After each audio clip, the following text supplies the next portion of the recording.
फज्र से थोड़ी देर पहले का वक्त था। घर बिल्कुल खामोश था।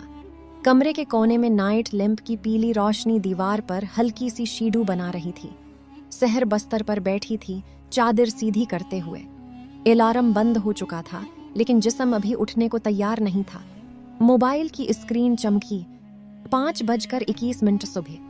रोज का ही तो है, उसने धीरे से खुद से कहा। बाथरूम से वजू के पानी की हल्की छिप-छिप आवाज आई। इमी उठ चुकी थी।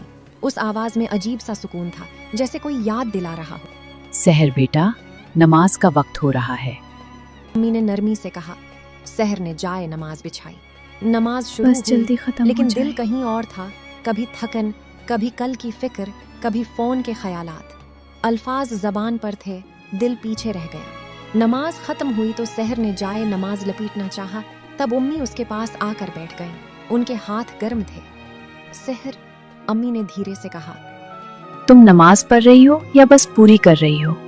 सहर चुप हो गई। नमाज सिर्फ आदत नहीं होती, अम्मी ने कहा। अगर दिल शामिल ना हो तो नमाज बोझ बन जाती है।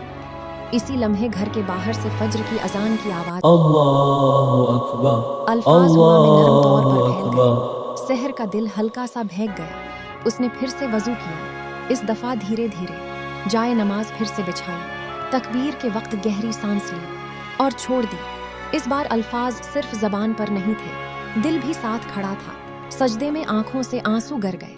कोई लंबी दुआ नहीं थी, सिर्फ एक जुमला था, या अल्लाह, मुझे अपने करीब कर ले। नमाज के बाद सहर कुछ लम्हों तक जाए नमाज पर बैठी रही। घर अब भी खामोश था, लेकिन दिल के अंदर सुकून उतर चुका था। और उस सुबह सहर ने सिर्फ नमाज नहीं पढ़ी, उसने नमाज को महसूस किया।